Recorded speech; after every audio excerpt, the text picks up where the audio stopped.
23 जून 2018 के दोपहर तकरीबन 1 बजे दिल्ली कैंट मेट्रो स्टेशन के पास एक महिला सड़क पर लहूलुहान पड़ी हुई थी।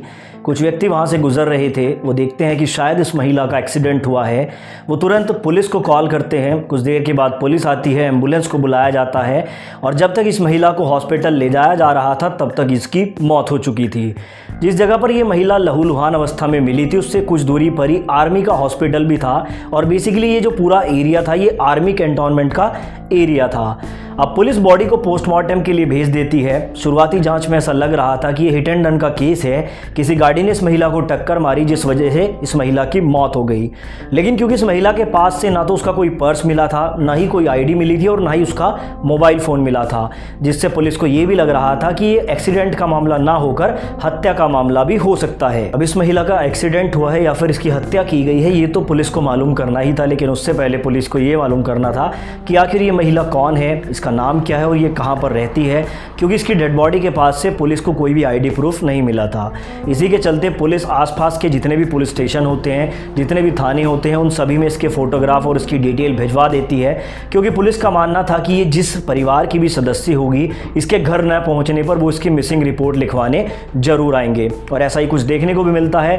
रात के तकरीबन 8 बजे के करीब नज़दीकी पुलिस स्टेशन में एक व्यक्ति आता है और वो पुलिस से कहता है कि दोपहर में उसकी बीवी घर से निकली थी, पूरा दिन बीत गया, रात तक भी वो घर वापस नहीं आई है और उसकी मिसिंग रिपोर्ट लिखवाना चाहते हैं।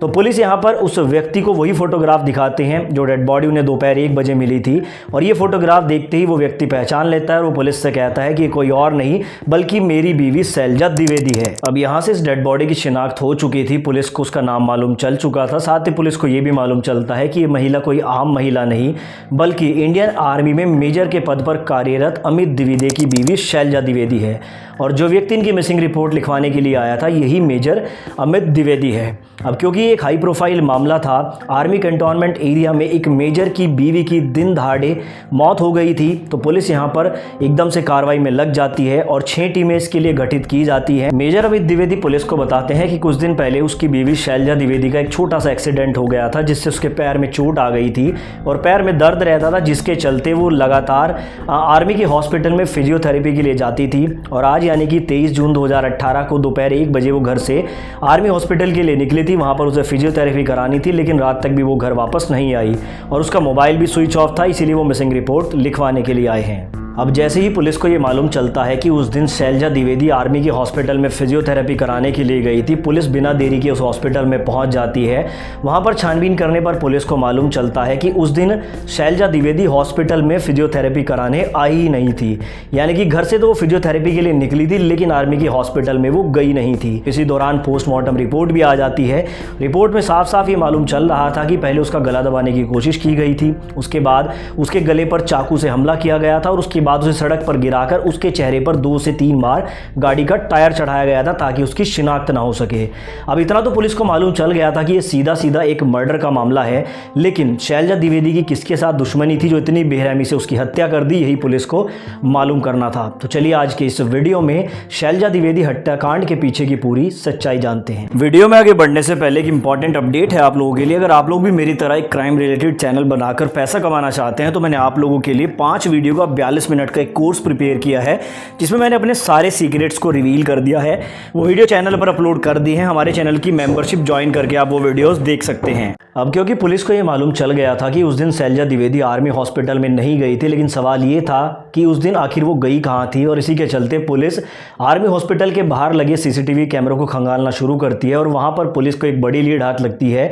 23 जून 2018 के दोपहर तकरीबन 1 बजे शैलजा द्विवेदी आर्मी हॉस्पिटल के मेन गेट के बाहर खड़ी हुई दिखाई देती है, लेकिन वो हॉस्पिटल के अंदर नहीं जाती। कुछ देर के बाद वहाँ पर एक सिल्वर कलर की होंडा सिटी कार आती है। उस कार से एक व्यक्ति बाहर निकलता है। पहले वो कुछ देर शैलजा से बात करता है और उसके बाद शैलजा उसकी गाड़ी में बैठकर वहाँ से चली जाती है। अब क्योंकि सीसीटीवी फुटेज में गाड़ी का नंबर क्लियरली विजिबल था तो पुलिस उस गाड़ी के नंबर से उसके ऑनर की डिटेल निकालती है, तो मालूम चलता है कि ये गाड़ी किसी मेजर निखिल हांडा के नाम पर रजिस्टर है। और जैसे ही ये नाम शैलजा द्विवेदी के पति अमित द्विवेदी को बताया जाता है वो चौंक जाते हैं और वो पुलिस को कहते हैं कि मेरी बीवी की हत्या के पीछे कोई और नहीं बल्कि यही निखिल हांडा है और इसकी पोस्टिंग मेरठ बेस कैंप में है। ये पहले मेरे साथ नागालैंड में पोस्टेड था, उसके बाद मेरठ आ गया था और ये पिछले कुछ दिनों से मेरी बीवी को परेशान कर रहा था और हो ना हो मेरी बीवी की हत्या इसी ने की है। आप जल्द से जल्द इस निखिल हांडा को ढूंढ लीजिए। अब पुलिस को मालूम चल गया था कि उसकी ड्यूटी मेरठ बेस कैंप में है, तो मेरठ पुलिस से संपर्क किया जाता है। कुछ देर के बाद मेरठ पुलिस उनके बेस कैंप में जाती है, उनके क्वार्टर में जाती है जहाँ पर निखिल हांडा रहते थे, लेकिन निखिल हांडा वहाँ पर पुलिस को नहीं मिलते हैं। और ये सूचना जब दिल्ली पुलिस को प्राप्त होती है तो दिल्ली पुलिस की स्पेशल टीम अब यहाँ पर मेजर निखिल हांडा की तलाश में लग जाती है। दिल्ली से लेकर मेरठ तक का जो रास्ता है, जितना भी हाईवे है, उस पर जितने भी टोल प्लाजा हैं, उनके सीसीटीवी फुटेज को कलेक्ट करना शुरू कर दिया जाता है। और एक सीसीटीवी फुटेज में मेजर निखिल हांडा की वो गाड़ी दिखाई देती है जो शैलजा को पिक करके लेके गई थी। उसी का पीछा करते करते दिल्ली पुलिस मेरठ तक पहुंच जाती है और तकरीबन 10 घंटे की मशक्कत के बाद पुलिस यहां पर मेजर निखिल हांडा को अरेस्ट कर लेती है। अब मेजर निखिल हांडा को मेरठ से दिल्ली लाया जाता है और उनसे पूछा जाता है कि आखिर मेजर निखिल हांडा ने अमित द्विवेदी की बीवी शैलजा द्विवेदी की हत्या क्यों की है। पहले तो निखिल हांडा पुलिस को घुमाने की कोशिश करते हैं। वो कहते हैं कि मैंने ऐसा कुछ भी नहीं किया है, मैं किसी शैलजा द्विवेदी को नहीं जानता, लेकिन पुलिस उनके सामने सारे सबूत रखती है। हॉस्पिटल के बाहर का सीसीटीवी फुटेज उन्हें दिखाया जाता है जिसमें साफ साफ दिखाई दे रहा था कि शैलजा द्विवेदी निखिल हांडा की गाड़ी में बैठकर जा रही है। साथ ही निखिल हांडा और शैलजा द्विवेदी की दोनों की मोबाइल लोकेशन भी उस वक्त एक ही जगह पर थी। ये सारे सबूत देखने के बाद निखिल हांडा टूट जाता है और वो पुलिस को कहता है कि मैंने ही शैलजा द्विवेदी की हत्या की है। पहले मैंने उसे हॉस्पिटल से पिक किया, अपनी गाड़ी में बिठाया, कुछ किलोमीटर दूर सुनसान रास्ते पर ले जाकर पहले मैंने उसका गला दबाकर उसे मारने की कोशिश की। वो मरी नहीं तो चाकू से मैंने उसके गर्दन पर हमला किया। जब वो मर गई तो मैंने उसे सड़क पर फेंक कर 2 बार उसके ऊपर गाड़ी चढ़ाई ताकि उसका चेहरा पूरी तरीके से बर्बाद हो जाए, उसकी शनाख्त ना हो सके। और उसके बाद फिर वो मेरठ जाकर छिप गया था। अब ये तो पुलिस को मालूम चल गया था कि शैलजा द्विवेदी की हत्या हुई थी और ये हत्या किसी और ने नहीं बल्कि मेजर निखिल हांडा ने की थी। लेकिन सवाल ये था कि आखिर निखिल हांडा ने ऐसा किया क्यों। अब ये सवाल पूछने पर निखिल हांडा ने जो कहानी बताई वो वाकई ही चौंकाने वाली थी। निखिल हांडा पुलिस को बताता है कि 2015 में उसकी ड्यूटी नागालैंड में थी और वहीं पर उस वक्त अमित द्विवेदी की भी ड्यूटी लगी हुई थी। अब दोनों की ड्यूटी साथ में थी, इसीलिए अमित द्विवेदी और मेजर निखिल हांडा की दोस्ती हो जाती है। कुछ दिनों के बाद अमित द्विवेदी मेजर निखिल हांडा को अपने क्वार्टर पर लेकर आते हैं, यानी कि अपने घर लेकर आते हैं खाना खिलाने के लिए। और वहीं पर पहली बार निखिल हांडा की जो मुलाकात है वो अमित द्विवेदी की बीवी शैलजा द्विवेदी से होती है।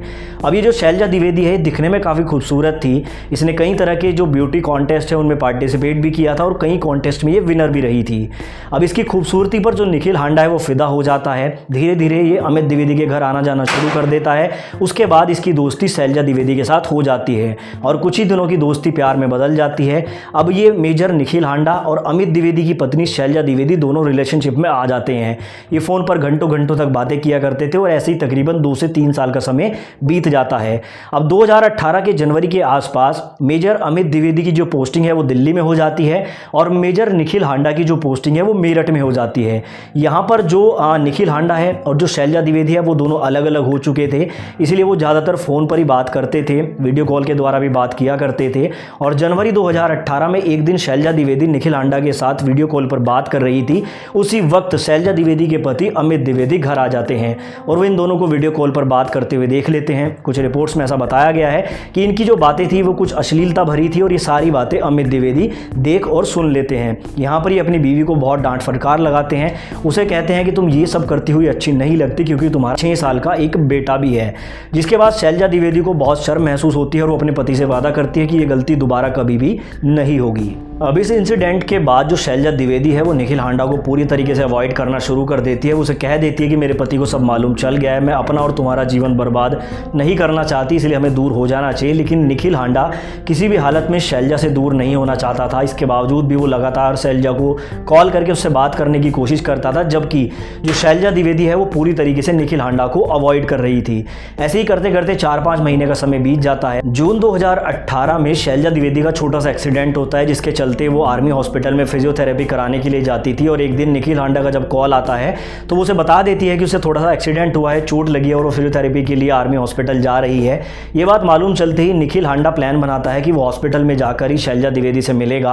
वो शैलजा को कॉल करता है और कहता है कि 23 जून 2018 को वो तुमसे मिलने के लिए आर्मी हॉस्पिटल में ही आएगा। एक लास्ट बार मैं तुमसे मिलना चाहता हूँ, उसके बाद मैं तुमसे कभी बात नहीं करूँगा। शैलजा को भी ऐसा ही लगा कि शायद रिलेशनशिप खत्म करने से पहले आखिरी बार मिलना चाहता है, इसीलिए 23 जून 2018 को आर्मी हॉस्पिटल के बाहर वो निखिल हांडा का वेट कर रही थी। कुछ देर के बाद वो अपनी होंडा सिटी लेकर आता है, वहाँ से शैलजा द्विवेदी को पिक करता है, ये दोनों थोड़ी दूर जाते हैं। उसके बाद ये निखिल हांडा शैलजा से कहता है कि तुम अपने पति को डाइवोर्स दे दो और मुझसे शादी कर लो, क्योंकि मैं किसी भी हाल में तुमसे दूर नहीं रह सकता। लेकिन शैलजा इस बात से साफ साफ इनकार कर देती है। वो निखिल हांडा से कहती है कि किसी भी सूरत में ऐसा नहीं हो सकता, तुम भी शादीशुदा हो, मैं भी शादीशुदा हूँ, तुम अपनी लाइफ में एंजॉय करो और मुझे अपनी लाइफ जीने दो। इसी बात पर जो निखिल हांडा है वो भड़क जाता है, दोनों में झगड़े शुरू हो जाते हैं। इसी के चलते निखिल हांडा शैलजा द्विवेदी का गला दबाने की कोशिश करता है। जब वो ये नहीं कर पाता तो अपने डैशबोर्ड में रखा चाकू निकालता है जो वो पहले से ही लेकर आया था। उसका मानना ये था कि शैलजा मान जाएगी तो ठीक है, वरना उसे रास्ते से हटा देगा। उसी चाकू से ये शैलजा द्विवेदी के चेहरे पर कई बार वार करता है, उसके गर्दन पर हमला करता है, जिससे शैलजा द्विवेदी की ऑन द स्पॉट मौत हो जाती है। उसके बाद ये इसे दिल्ली कैंट मेट्रो स्टेशन के पास सड़क पर डाल देता है और 2 बार इसके ऊपर गाड़ी चढ़ाता है ताकि इसका चेहरा शिनाख्त के लायक ना बच सके। और उसके बाद ये मेरठ के लिए निकल जाता है। और उसके बाद पुलिस ने इसे किस तरीके से पकड़ा वो पूरी इस स्टोरी के दौरान मैं आपको बता चुका हूँ। तो इस तरीके से जो शैलजा द्विवेदी है उसके हत्याकांड का पूरा खुलासा हुआ। ये जो निखिल हांडा है ये अभी जेल में है और जो केस है वो अभी भी चल रहा है। लेकिन इस कहानी से एक शिक्षा हमें मिलती है कि इंसान की एक छोटी सी गलती की वजह से वो अपना जीवन तो बर्बाद करता ही है, बल्कि अपने साथ साथ अपने परिवार और सामने वाले के परिवार को भी बर्बाद कर देता है। निखिल हांडा की गलती और जिद की वजह से उसने अपना परिवार तो बर्बाद किया ही, साथ में शैलजा द्विवेदी का परिवार भी बर्बाद कर दिया। आपने अगर इस कहानी को पूरा देखा है तो आपने इस कहानी से क्या शिक्षा ली, कमेंट में अपनी राय जरूर दें।